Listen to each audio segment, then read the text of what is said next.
Question. आप देखें कि रीजनल वॉर को जो पाकिस्तान ने रोका है, मैं कहती हूँ कि पाकिस्तान की इससे बड़ी सिफारती जीत के दो ममालिक को 47 साल पुराने हरीफों को एक टेबल पर बिठाने से लेकर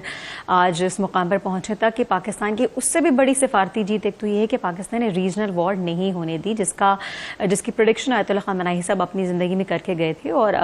अगर किसी भी इस्लामिक मुल्क ने वापस रिटेलिएट नहीं किया ईरान के ऊपर तो इसका सेहरा भी पाकिस्तान के सर जाता है। जिस तरह से उसने एज आ मीडिएटर का रोल यहाँ पर जो किरदार पाकिस्तान अदा किया है कि वो दुश्मन के मज़मूम इरादों को यहाँ पर जो नाकाम बनाया कि जनाब के कोई भी इस्लामिक मुल्क जो कि जिन्होंने सिर्फ उनके वज़ीर ख़ारजा ने सिर्फ बयानात की हद तक जो महदूद रहे और वापस ईरान पर हमला नहीं किया, तो ये जो एक मुस्लिम ममालिक का इत्तेहाद जो इतनी संगीन हालात में जो सामने आया है, जिसमें पाकिस्तान ने ज़्यादा बड़ा मीडिएटर का रोल प्ले किया था सऊदी अरब के साथ डिफेंस पैक्ट से लेकर अब रीजनल लेवल पर जो है। हालांकि हमने देखा इसी रीजन में वो भारत भी मौजूद है जिसने बहुत कोशिश की पाकिस्तान की आवाज़ को स्नब करने की। इजराइल और पाकिस्तान दोनों ममालिक ने मिलकर कोशिश की, बिलखुसूस भारत ने, कि वो आउट ऑफ इनसिक्योरिटी उससे जो कुछ हो पाया उन्हें नाकाम कोशिश की पाकिस्तान की इस आवाज़ को जो है वो स्नब करने की। लेकिन अल्हम्दुलिल्लाह दोनों ही तरीकों से दुश्मन को के मज़मूम इरादे जो है वो कामयाब नहीं हो सके, ना रीजनल वॉर छिड़ी और ना ही पाकिस्तान की आवाज़ को जो है वो दबाया जा सका। आज 4 ममालिक के झंडे वहाँ पर मौजूद हैं, कतर और पाकिस्तान और अमेरिका और ईरान। तो मेरा ख्याल है ये बहुत बड़ी पाकिस्तान के डिप्लोमेटिक विन है आफ्टर दैट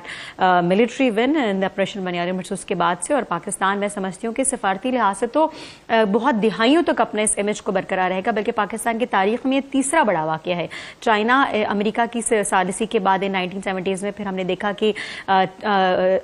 चाइना और अमेरिका के बाद अमेरिका और तालिबान के दरमियान जो मुज़ाकरात और मीडिएशन करवाई पाकिस्तान ने, और उसके बाद ईरान और अमेरिका, तीसरी बार ईरान चाइना और तालिबान यानी कि अमेरिका के साथ पाकिस्तान की एज ए मीडिएटर, ये तीसरी बड़ी जो है वो एज ए मीडिएटर पाकिस्तान अपना रोल प्ले कर रहा है। तो अमेरिका के पाकिस्तान के मैं समझती हूँ मुशर्रफ इरा के बाद से हम आज वो दौर देख रहे हैं जो कि पाकिस्तान जो है वो बड़े अच्छे ताल्लुकात अपने अमेरिका के साथ जो इस वक्त एंजॉय कर रहा है। और ये बहुत बार हुआ है, ऐसा नहीं है कि पाकिस्तान की तारीख में पहली बार अमेरिका के साथ इतने हाई लेवल रिलेशन जो है वो एंजॉय कर रहा है। बारहा ये मौका ऐसा आया है कि पाकिस्तान ने बहुत बार अमेरिका के साथ पाकिस्तान के जो ताल्लुकात हैं वो इतने एक्सट्रीम लेवल के, इतनी बेहतरीन सतह पर पहुंचे थे। अभी जो JD Vance we love Pakistan और ये सारी बात जो आप सुन रहे हैं, it's a slap on our enemies face, जो कि भरपूर कोशिश कर रहे थे जनाब के आवाज़ को दबाया जा सके। बारहा ट्रंप की जानिब से फील्ड मार्शल आसिम मुनीर और हमारे वज़ीर आज़म मोहम्मद शहबाज शरीफ के बारे जो बारहा उन्होंने कॉम्प्लीमेंट्स दिए। और तो मेरा ख्याल है कि ये अगर अमेरिका का जो सदर है अगर पाकिस्तान के बारे में कह रहे हैं, आज भी अमेरिका की हेजमनी, अमेरिका का इंपेरियलिज्म पूरी दुनिया में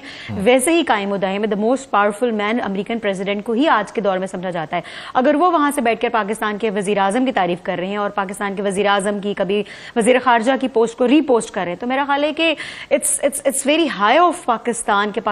it's high of Pakistan diplomacy के सागदार साहब की पोस्ट को रीपोस्ट कर रहे हैं, रीट्वीट कर रहे हैं, डोनाल्ड ट्रंप कर रहे हैं, सीरियसली वज़ीर आज़म मोहम्मद शहबाज शरीफ साहब की पोस्ट को रीपोस्ट कर रहे हैं। तो इससे बड़ी पाकिस्तान की सिफारती जीत क्या होगी कि दुनिया का most strongest political leader Pakistan के वज़ीर ख़ारजा, पाकिस्तान के chief marshal, field marshal, Pakistan के जो है वज़ीर आज़म की पोस्ट को रीट्वीट करके पाकिस्तान को बार बार तारीफ़ कलमात उनके बारे में कह रहे हैं।